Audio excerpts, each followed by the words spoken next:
Attention, cette vidéo contient des spoilers sur Le Réveil de la Force. Si vous n'avez pas vu ce film, courez immédiatement aller le voir.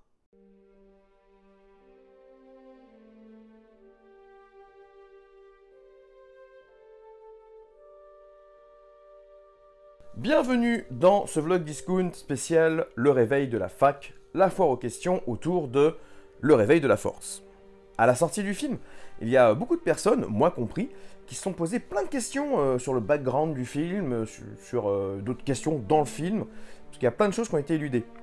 Comme vous le savez, J.J. Abrams s'est beaucoup inspiré du 4e épisode, Un Nouvel Espoir, pour les Star Wars. Sauf que sortir un film de science-fiction en 1977 sans rien expliquer, c'est pas gênant. Le faire en 2015, alors qu'il y a un monde Star Wars, que Star Wars existe depuis presque 40 ans, ça l'est beaucoup plus. Donc, je suis là pour répondre à certaines questions que vous vous posez, que je me pose, ou peut-être que personne ne se pose.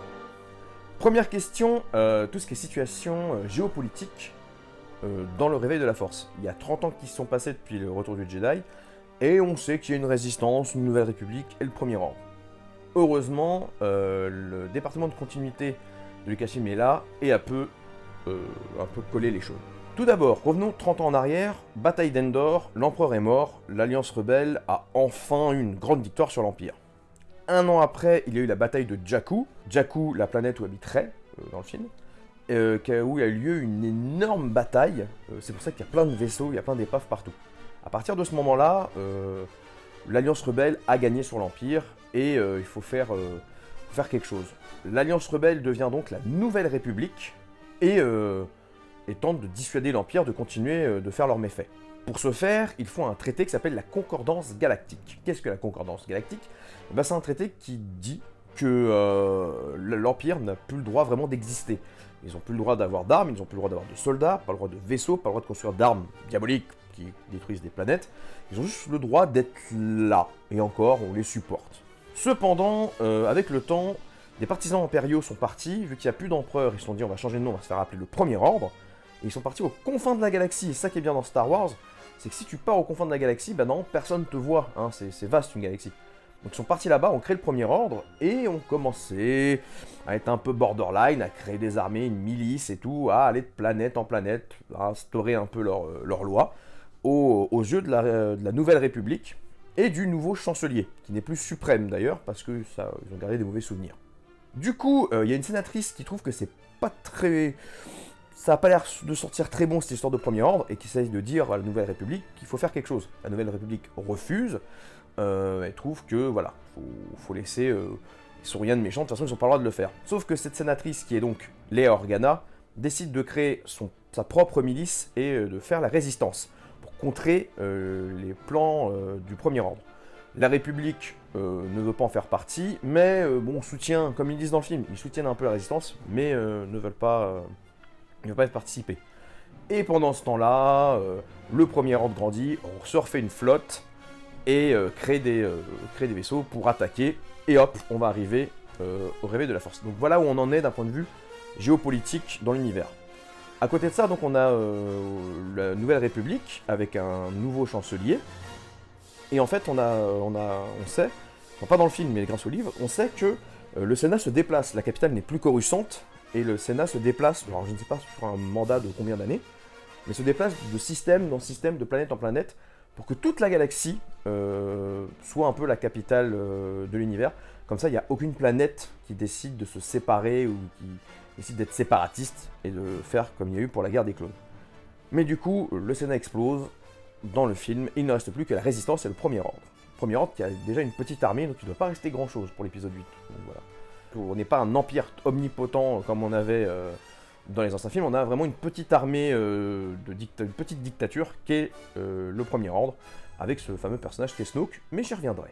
Autre question qu'on se pose dès le début. Dès le début, on voit un personnage, on voit ce personnage-là d'ailleurs, qui s'appelle Lor San Tekka. Qui est Lor San Tekka? Il est joué par Max von Sydow, qui est un acteur que j'aime beaucoup. On a pu le voir notamment dans L'Exorciste, Flash Gordon ou Conan. Alors c'est vrai qu'on pourrait croire que c'est un perso qu'on connaît, alors que pas du tout, c'est sa première apparition. Et je pense qu'il va y avoir tout un truc autour de lui dans l'univers étendu. C'est-à-dire BD, roman, peut-être dessin animé. Et je pense que voilà, il a été créé pour ça, faute d'avoir pris un ancien personnage déjà existant. Lord San Tekka, qui c'est? Alors à première vue, c'est une espèce d'archéologue, aventurier, baroudeur, qui fait partie d'un ordre religieux qui s'appelle l'Église de la Force. Qu'est-ce que l'Église de la Force? À première vue, c'est donc une organisation religieuse qui, bien que non Jedi, ont les mêmes croyances que les Jedi. Donc, au moment de l'avènement de l'Empire et de l'Ordre 66, c'est devenu une sorte de... Voilà, c'est devenu un truc un peu underground, que si l'Empire la prend, il les tue. L'Empire, à l'époque, refuse tout acte, tout rassemblement spirituel, mais à part le leur, et les Sith, du coup. Et voilà, ils font cette petite religion un peu, comment dire, sous le manteau, et il en fait partie. Donc il connaît la résistance, il connaît les Jedi, il connaît tout ça. Du coup, on voit ce personnage qui est mi-aventurier, mi-religieux, aider la résistance pour retrouver Luke Skywalker. Et du coup, on apprend aussi que techniquement, il connaît Ben, Kylo Ren, vu la réplique du début. Donc voilà, c'est tout ce qu'on sait sur ce personnage, je sais qu'on se posait des questions dessus. Je vous parlais de l'UE par rapport à Lord San Tekka. L'UE va avoir un impact très très fort, je pense, par rapport à ce film, puisque toutes les questions qu'on pourra se poser, mis à part les très très grandes, dont je vais parler tout à l'heure, seront dans le l'univers étendu. Extended Universe, quoi je dis E. 3PO par exemple, qui a un bras rouge, comme vous pouvez le constater. D'ailleurs, il y a cette horrible phrase en français, petite parenthèse où il dit bonjour, je suis C3PO, mais vous m'appelez Z6PO. Je trouve ça horrible, je trouve ça juste horrible. Il fallait se laisser C3PO. Tant pis, c'est comme si on disait non, je suis Han Solo, mais avant vous m'appelez Yann Solo. Je trouve ça complètement stupide. Bon, parenthèse fermée. Donc oui, on voit 3PO avec ce bras rouge. Et bah ce bras rouge, en fait, il y a un comics sur 3PO qui va sortir et qui va expliquer comment il a eu ce bras rouge. Et je pense qu'il y a plein de petits trucs. Voilà, on lance plein de pistes pour les comics et les romans. Et je pense que c'est ça, déjà. Il y a pas mal de... Vous allez voir tout le long, il y a pas mal de réponses qui sont dans l'univers étendu. Autre personnage assez important, Maz Kanata. Maz Kanata, qui vit dans son château depuis plus de 1000 ans, comme dit Han Solo. Donc ça veut dire qu'elle a encore plus de 1000 ans. Elle vit sur sa planète de... Je regarde mes fiches, parce que c'est pas facile à dire. Takodana, c'est la planète Takodana, qui est une planète entre guillemets neutre depuis des milliers d'années, que ce soit sous les Sith, sous l'Empire et là sous le Premier Ordre. Ça a toujours été une planète neutre, mais évidemment Maz Kanata est du côté de la lumière. Pourquoi? Ça c'est pas dit dans les films, peut-être une scène coupée. Maz Kanata a la force, elle ne l'utilise pas comme les Jedi, mais grâce à la force elle a des petits pouvoirs. Et c'est toute l'histoire de ses yeux. Je sais pas si vous avez vu, mais elle part souvent du regard des gens, des yeux. Et après avoir vu, grâce à la force, elle arrive à sonder les gens et à comprendre un peu leur histoire. C'est pour ça voilà, qu'elle comprend qui est Rey, qu'elle est fine et tout ça. On peut voir d'ailleurs dans les décors de Maz Kanata, dans ces trésors là où il y a le sabre et le truc, il y a plein de petits artefacts Jedi, dont le sabre de Luke Skywalker. C'est un personnage que j'ai vraiment hâte de revoir, que ce soit dans les films ou peut-être en univers étendu, ou peut-être dans des préquels, parce que c'est vraiment un perso intelligent. Beaucoup de gens la comparent à Yoda. Je trouve ça un peu... Je trouve pas ça juste que Yoda est un grand sage, un maître. Elle, on sent qu'elle est témoin, mais voilà. Je la trouve beaucoup plus marrante que Yoda. Enfin non, pas marrante, parce que Yoda était quand même très fort. On peut pas préférer quelqu'un à Yoda. Excepté peut-être Boba Fett. Enfin voilà. Je trouve que la comparer à Yoda était un peu facile. Je trouve que c'est plus subtil que ça. Le sabre laser de Maz Kanata, comment elle l'a eu? Alors j'en sais rien du tout. Mais rien du tout. Il y a une scène où on devait voir dans la vision de Rey le sabre passer de main en main, mais il a décidé de la retirer. Abrams a décidé de la retirer. Et du coup, je ne sais pas. Et ça, c'est pareil. Je pense que ça va être en univers étendu qu'on va apprendre, ou peut-être dans un film, on ne sait pas, comment elle a récupéré le sabre. Donc, voilà. En parlant du sabre, il y a un truc que j'ai pas aimé. Alors, c'est que en VF. C'est quand elle dit à Rey, le sabre t'a choisi. Et ça, c'est une notion que j'ai pas aimé dans le film, comme s'il a changé un peu la force. Autant dans Harry Potter qu'une baguette te choisisse, je suis d'accord. Autant qu'un sabre laser te choisisse, je suis pas très jojo, j'aime pas trop ça.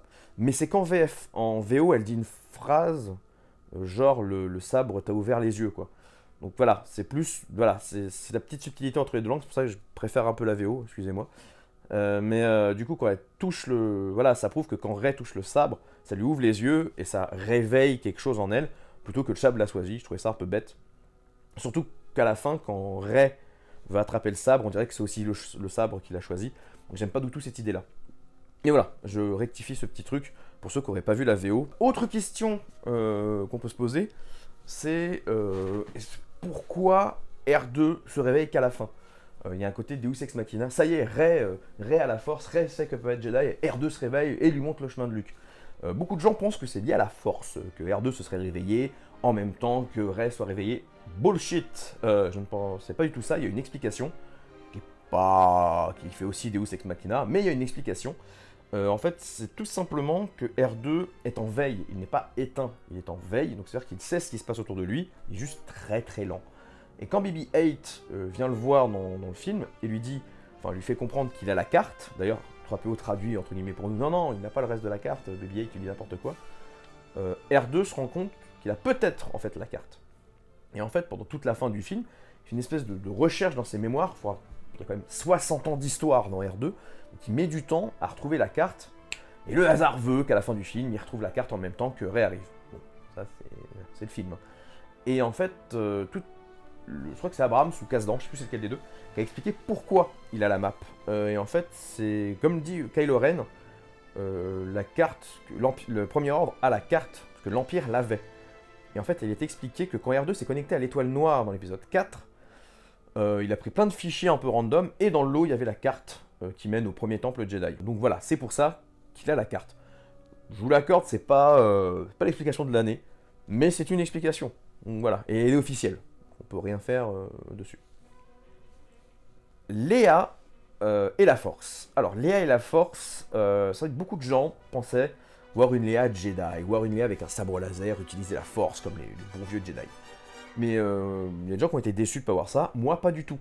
Parce que dans l'ancien univers étendu, déjà, Léa a toujours été plus dirigeante que Jedi. Ça a été très clair, je pense qu'ils ont gardé cette idée-là, que Léa est la dirigeante politique comme sa mère, et que Luke est le Jedi, sauf que lui il n'a pas déconné, comme son père. Donc voilà, ça m'a pas étonné de ne pas la voir Jedi, je trouve ça plutôt logique en plus, sachant que c'est voilà, son arme, c'est sa parole, c'est sa façon de faire, c'est de créer une armée, c'est de diriger. Donc voilà, je trouve que c'est pas spécialement choquant. Après, elle a la force, hein, contrairement dans les anciens films. Tu sais, dans l'Empire contre-attaque, on voit qu'elle entend son frère vite fait. D'ailleurs, c'est l'indice qui nous donne qu'elle a un peu la force. Mais là, on le voit encore plus à la mort de Han Solo. Oui, je sais, c'est encore fragile pour nombre d'entre vous, mais c'est comme ça. Han Solo a fini en shish kebab. Quand Kylo Ren, quand Ben tue son père à travers le ventre, on voit la scène où Léa ressent tout ça. Alors, qu'est-ce qu'elle ressent? Je pense qu'elle ressent déjà la mort de son mari, puis la peine de son fils. Il y a une sorte de double, même triple, vous allez voir, double sensation, un double effet qui se coule. La perte, la mort de son mari, parce que oui, après lui, il serait marié, Anne et Léa. Autre question que si vous posez, dans certains bouquins, ils disent qu'il s'était marié. Après, ça rien, j'ai pas vu autre part. Enfin bref. Donc, elle ressent la mort de son mari, la tristesse et l'acte de son fils, et aussi cette espèce de retournement dans la force, parce que ça chamboule tout, hein. C'est le fait que Kylo Ren va devenir méchant maintenant. Enfin ça c'est mon point de vue, mais voilà. Donc il y a cette scène où voilà, on voit elle s'assoit, elle ressent tout ça, scène qui ressemble énormément, limite en copier-coller, à la scène où Yoda ressent la mort des Jedi dans l'Ordre 66. Donc voilà, je trouve qu'elle est très... Il faudrait faire un comparatif des deux scènes. Gigi, petit malin, toi qui craches sur la prélogie, tu as fait exactement la même chose que l'épisode 3. Léa a la force mais ne l'utilise pas, un peu comme je vous disais avec Mascanetta, sauf qu'elle, elle l'utilise vraiment pas du tout. Elle ressent des choses mais elle l'utilise pas pour faire ce qu'elle a à faire. On va maintenant parler de ce perso, hein, qui était quand même le perso du film, Kylo Ren, qui a déçu énormément de gens. Pour avoir vu le film déjà 5 fois, ouais, je l'ai déjà vu 5 fois, tout semble, à chaque fois Kylo Ren me semble logique et me déçoit pas en fait. C'est juste un perso qui se croit très très fort comme Vador, il pense être le nouveau Vador, mais qui est en fait très faible. Et j'aime bien ce petit paradoxe entre voilà, cette espèce de gamin en fait. Et je trouve que c'est assez intéressant de voir un personnage comme ça. Je commence à faire une review, c'est pas ce que je voulais faire, c'était répondre à la question. Mais voilà, Kylo Ren, voilà, il y a plein de gens qui ont été déçus de lui, alors que non, c'est justement, pour une fois qu'il a pas, voilà, tout dit qu'il a copié la trilogie, justement c'est un personnage très nouveau ce personnage, et que j'aime beaucoup. Donc la question qui revient souvent sur Kylo Ren, c'est comment il a trouvé le casque déjà, comment il a trouvé le casque de Vador. Alors ça je pense qu'il faut pas trop réfléchir dessus, c'est juste qu'il l'a récupéré sur Endor, ou que quelqu'un l'a récupéré sur Endor et que lui a pris. Je veux dire, c'est pas compliqué, on savait où était le casque, donc ce genre de questions, voilà. Autre question par contre, c'est son lien avec Vador. Toute cette scène où il parle à son grand-père, où il dit « montrez-moi encore le côté obscur ». Et là, attention, j'espère que les scénaristes vont pas faire de la merde. On est d'accord que les 6 films Star Wars montrent la rédemption d'Anakin Skywalker. À la fin, il se sacrifie, il fait un avec la Force, on voit son esprit. Je trouverais ça complètement débile de le faire revenir méchant. Voilà, je le dis. Donc, comment Ben a pu entendre son grand-père? Personnellement, je pense que c'est Snoke qui l'utilise tout ça pour lui retourner la tête. De toute façon, il est manipulé. Han Solo lui dit de toute façon, Snoke le manipule. Il y avait un prototype d'esprit d'Anakin Skywalker, mi-Anakin, mi-Vador. Je suis très content qu'ils ne l'aient pas mis, je suis très content qu'ils ne l'ont pas utilisé. Parce que pour moi, Anakin est redevenu Jedi. Et du coup, à la limite, j'aimerais bien le revoir, Anakin, dans le film, dans le 8 par exemple. Parler à Luke et lui expliquer la situation dans la Force. Joué par Hayden Christensen, oui. Hayden Christensen, parce que c'est lui Anakin. Vous pouvez dire ce que vous voulez. Anakin Skywalker, c'est Hayden Christensen. Tant pis, c'est comme ça. J'aimerais bien revoir l'esprit d'Anakin et montrer une bonne fois qu'il est plus méchant et que Kylo Ren fait fausse route, justement, que c'est juste une manipulation de Snoke. Donc voilà, c'est une des questions qu'on peut se poser sur Kylo Ren. Autre chose, pourquoi il se fait complètement bolosser par Rey et un peu par Finn? Alors ça, pareil, c'est logique. Il faut se mettre dans la tête du personnage. Il vient de sacrifier, il vient de tuer son père de sang-froid. Après ça, il y a quand même Chewbacca qui vient de lui tirer un coup d'arbalète, arbalète qu'on a vu surpuissante quand même dans le film. Il lui tire un coup d'arbalète dans le flanc, donc Pépère il est pas très en forme.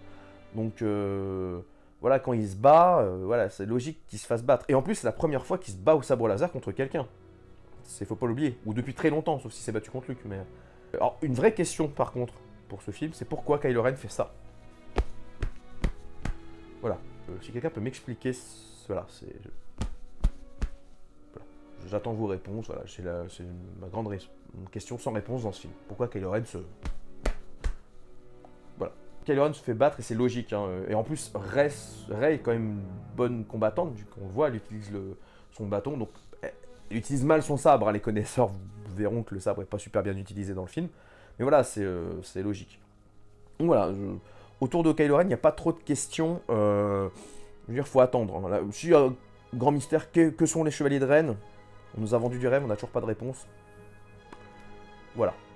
On va attendre qu'on nous dise quelque chose. Autre personnage du Premier Ordre qui a un peu surgi de nulle part, c'est vrai qu'il y a eu une espèce de hype autour de Phasma. Par contre, Phasma a déçu pas mal de gens, ça je peux comprendre parce qu'elle fait pas grand chose alors qu'on nous l'avait survendu. Mais à côté de ça, on a ce Stormtrooper avec le tonfa électrique qui se bat contre Finn, que les gens, je crois, ont appelé TR-8R, qui fait Traitor. Ce personnage-là a une histoire, c'est tombé il y a 2 jours, c'est Disney qui l'a officialisé. Dans le roman, il y a un roman qui s'appelle Avant le réveil, je crois, un truc comme ça, où c'est une petite histoire sur le passé de Finn, le passé de Rey et le passé de Poe. On comprend que dans ces histoires, donc Rey c'est pas très intéressant, Poe on le voit juste passer de pilote de la République à pilote de la Résistance, alors que Finn on voit son entraînement de Stormtrooper et on voit qu'il avait ils étaient 3 et 2 amis. Premier ami est mort au début du film, c'est lui qui lui fait la trace de sang sur le casque. Et son autre ami, qui s'appelle Nine, qui s'appelle FN, je ne sais plus combien, Nine son pseudo, c'est le mec avec le tonfa qui dit Traitor. C'est pour ça qu'il reconnaît Finn, c'est pour ça qu'il veut se battre avec lui. Bon, il se fera shooter par un coup d'arbalète de Han Solo. Mais voilà, ce perso voilà, ne s'appelle pas TR-8R, mais FN, je ne sais plus combien, D9. Donc maintenant son personnage existe. Il ne reviendra pas, finalement il est mort. Mais voilà. Et comme vous, j'aurais préféré que ça soit Phasma qui se batte contre lui. Je pense qu'on est tous d'accord là-dessus. Ça aurait été beaucoup plus sympa.